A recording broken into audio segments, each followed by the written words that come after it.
Información inmediata.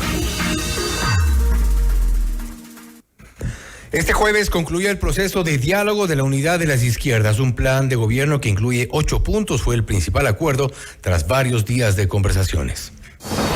Esta es la entrevista de Fausto Yepes. Hoy con... Estamos ya en contacto en este momento con el ingeniero Gustavo Vallejo, presidente del Partido Socialista Ecuatoriano, para hablar sobre este plan de gobierno de las izquierdas. ¿Qué incluye? ¿Cuáles son las coincidencias que han encontrado y qué implica también esto frente a los comicios del 2025? Ingeniero Vallejo, gracias por estar con nosotros. Fausto Yepes le saluda, bienvenido. A ver si lo podemos escuchar, parece que se congeló la comunicación. Intentamos retomar la comunicación con el ingeniero Gustavo Vallejo, presidente del Partido Socialista Ecuatoriano. Y aquí algunas de las interrogantes que saltan tras estos acuerdos de las izquierdas. Una alianza que parecía fallida al inicio, no obstante se habla de 8 puntos en donde se habrían llegado a este tipo de acuerdos. Si es que este tipo de acuerdos de las izquierdas implica alianzas ya en lo que resta de estas pocas horas para poder inscribir las alianzas ante el Consejo Nacional Electoral, vamos precisamente a consultar. Estamos ya en contacto nuevamente con el ingeniero Gustavo Vallejo. Gracias por estar con nosotros, bienvenido. Hola, estimados amigos, amigas, gracias por la invitación. Hablamos sobre estos 8 puntos de este acuerdo de varios días de conversación entre esta llamada unidad de las izquierdas. ¿Qué alcance tienen los puntos de acuerdo y en qué consisten? ¿Cómo podemos un poco resumir las coincidencias?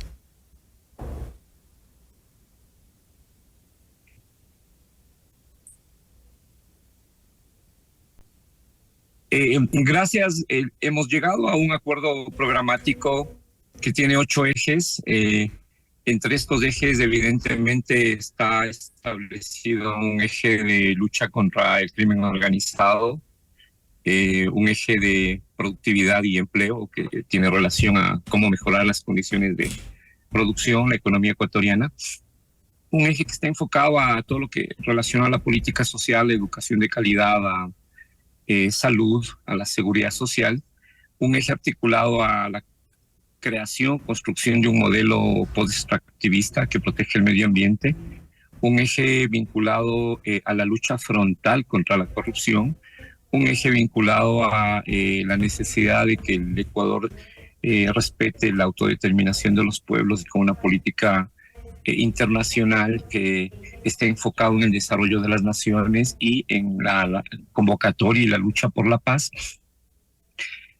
8 ejes que hacen posible que la izquierda ecuatoriana y el progresismo le digan al país que hay unos ejes sobre los cuales vamos a trabajar en el corto, mediano y largo plazo.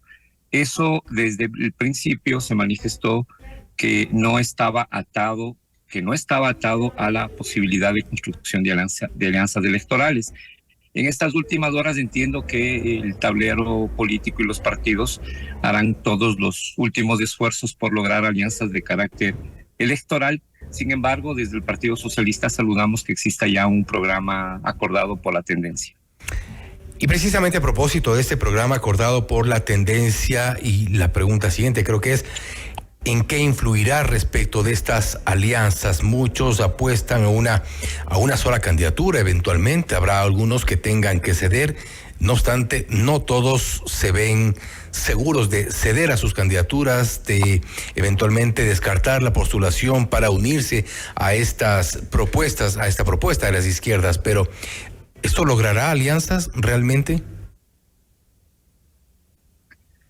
Creemos que de los candidatos, de los 17 que inicialmente se promocionaron, sabemos ya que el candidato Serrano salió del tablero presidencial. Creemos que unos cuantos más van a salir en función a alianzas que se logren en lo que va de las horas siguientes hasta la medianoche del día de mañana. No nos preocupa tampoco que la tendencia vaya con varios candidatas a la presidencia de la República. Los problemas del país no se van a resolver en la nueva elección Los problemas son estructurales y por eso era la necesidad de contar con un programa de la tendencia de mediano y largo plazo. Eso recalco. Espero que en las últimas horas puedan producir algunos acuerdos entre las fuerzas de la tendencia, y si no es así, es solo un paso más en este proceso de democracia del Ecuador. Vendrá la segunda vuelta, luego vendrán las seccionales, pero vuelvo y repito, lo fundamental es que la tendencia tenga un programa que le presente al país y que, independientemente de participar juntos o separados, los legisladores en el legislativo, o si alguna de las fuerzas llega al ejecutivo, apliquen lo acordado en estas mesas de trabajo que han sido fructíferas, diría yo. En el Partido Socialista Ecuatoriano están dispuestos a declinar la candidatura en el sentido de poder aportar a esta unidad de las izquierdas. ¿Están dispuestos a ceder esa opción electoral? Definitivamente sí, no tengo por qué ocultarlo. En estas horas de la tarde-noche y en las primeras horas del día de mañana tenemos un nuevo diálogo con algunas fuerzas políticas, con Pachacuti, con la Unidad Popular. Vamos hasta el final a intentar establecer listas unitarias. Sin embargo, ya ha pasado de ser la prioridad, lo digo con toda honestidad, nos hubiera gustado, pero ha pasado de ser la prioridad de buscar una unidad en papeleta, y más bien nos sentimos relativamente satisfechos con un programa acordado y el compromiso de estas fuerzas que han participado en la construcción del programa unificado la tendencia es que se va a actuar en función a este documento en el legislativo y en el ejecutivo. Vamos a hacer el esfuerzo, veamos si es posible en estas últimas horas. ¿Y el esfuerzo qué implica? ¿Hasta dónde podría llegar el esfuerzo por parte, en este caso, del Partido Socialista? Pasa por tejer, es válido también sobre el tapete sin problema alguno, lo digo. Las fuerzas políticas tienen la legitimidad y el derecho a establecer sus prioridades en el campo electoral, es decir, a establecer qué provincias en la posibilidad de construir, de tejer una alianza electoral, tienen su prioridad, a qué candidatos quieren apostar, y si en la sumatoria total, en este segundo momento, luego del programa, en este segundo momento, hay una satisfacción de los actores que están, un acuerdo de los actores que estamos participando en los diálogos, de las 37 listas que se inscriben, hacer un tejido de un 30% si son 3, de un 50% si son 2 organizaciones, y si coinciden con los temas de los candidatos que están en las opciones mayores de los partidos, si eso permite, viabiliza un acuerdo sin problema. Eso pasa evidentemente también por pensar en lo del presidente y la vicepresidencia. Si hay esta posibilidad de hacer este tejido, bienvenido. Si no hay posibilidad, no hay que espantarse, no hay que... sí nos gustaría tener menos listas en la papeleta el momento de ir a hacer la elección. Sin embargo, este es un proceso que arranca bien con un programa y que creemos que en el corto plazo va a dar sus frutos, acordando políticas para solucionar los problemas del país. Los ciudadanos están más preocupados de que se solucionen sus problemas, tengan la seguridad, a que a que nos presentemos juntos o no en papeleta. Si hay un accionar conjunto para enfrentar los problemas con fuerza, sobre todo vinculados a la inseguridad, el desempleo, productividad, creo que eso va a satisfacer al elector. Y le preguntaba eso principalmente porque, si bien esa es una posición, y usted como presidente del Partido Socialista Ecuatoriano la ha expuesto, pero vemos también a un candidato, un precandidato propuesto por el Partido Social Cristiano auspiciado, que es Pedro Granja, que se ha abierto varios frentes, incluso con quienes forman parte de este sector de las izquierdas, y esto podría eventualmente impedir o bloquear una alianza o una cercanía con otros sectores. Es candidato del Partido Socialista, vale la aclaración. Pedro tiene su carácter, tiene su personalidad, ese es Pedro Granja, como lo ven en los medios.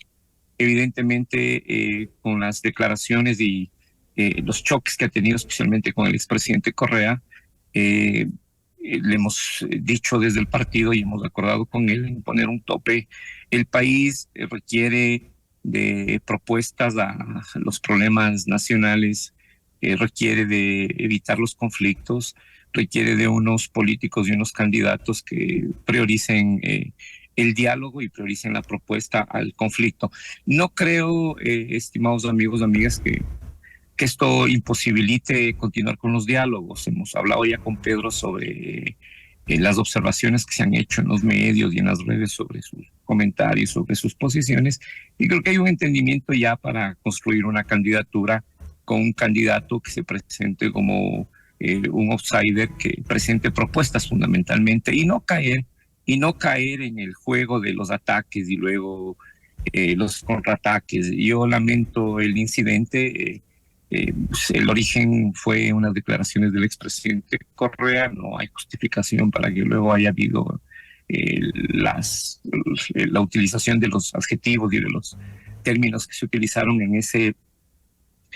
esa lucha en las redes sociales. Eso le pedimos al país comprensión. Eso no va a volver a pasar, al menos ese sería el compromiso del partido en un diálogo con el candidato. No creo que bloquee, son en la política momentos que sube la temperatura y la cordura debe regresar para que se abra un diálogo transparente, incluso entre las fuerzas que estuvieron en medio de los conflictos. Creo que es importante lo que usted ha señalado, porque desde el Partido Socialista Ecuatoriano evidentemente había un poco esta sensación. Usted ha mencionado algunas de las palabras que de alguna forma se han identificado con el candidato, que han presentado que son conflicto, estos enfrentamientos, estas discusiones innecesarias, quizá mucho menos con las prioridades que tiene el país en redes sociales. Es decir, estamos frente necesariamente un candidato que de alguna forma les ha traído más de un dolor de cabeza. ¿Esto es posible? Y en ese contexto, ¿es posible lograr alianzas con en este tipo de contexto?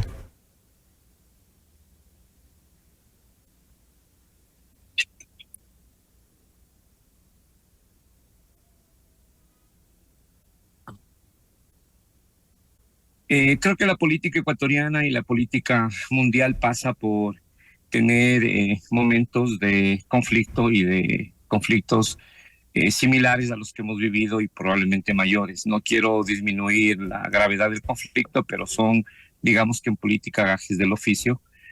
Manifiesto e insisto que sí es posible llegar a acuerdos pese a estos momentos de tensión en las redes por los debates y posteriores conflictos generados en las redes sociales. Es propio de la política ecuatoriana. El país, debo ser honesto, los políticos se presentan y son también el resultado de la composición de la sociedad ecuatoriana. A los estratos medios, altos, más formados, a los académicos, evidentemente Pedro Granja le puede resultar un candidato un tanto incómodo por las formas, por cómo dice las cosas, pero en otros sectores más bien son las expresiones de cómo mismo lo dirían. Lo que debemos hacer es, desde los partidos políticos serios, intentar llegar a una intermediación para que los mensajes lleguen de forma adecuada a todos los estratos y los sectores de la sociedad. Ingeniero Vallejo, gracias nuevamente por haber estado con nosotros. Queda claro, habrá que esperar ya las próximas horas a ver cómo se consolidan y cómo terminan las alianzas electorales previo a las elecciones generales del 2025. Nuevamente, gracias por haber estado con nosotros. Muy amable, gracias, hasta luego. Gracias nuevamente. El ingeniero Gustavo Vallejo, presidente del Partido Socialista Ecuatoriano, hablando sobre el plan de gobierno de las izquierdas. Hay algunos puntos de acuerdo entre los partidos y movimientos de la tendencia. Se ha referido también, por ejemplo, a los conflictos de estas provocaciones en las cuales ha caído su candidato, que es Pedro Granja. No obstante, dice que esto es parte de la política, que esto no es nuevo. Sin embargo, creemos también que esto es parte precisamente de lo que los ecuatorianos no queremos ya en la política ecuatoriana. Esto es Notimundo Estelar, siempre bien informados. Noticias, entrevistas, análisis e información inmediata. Notimundo Estelar regresa enseguida.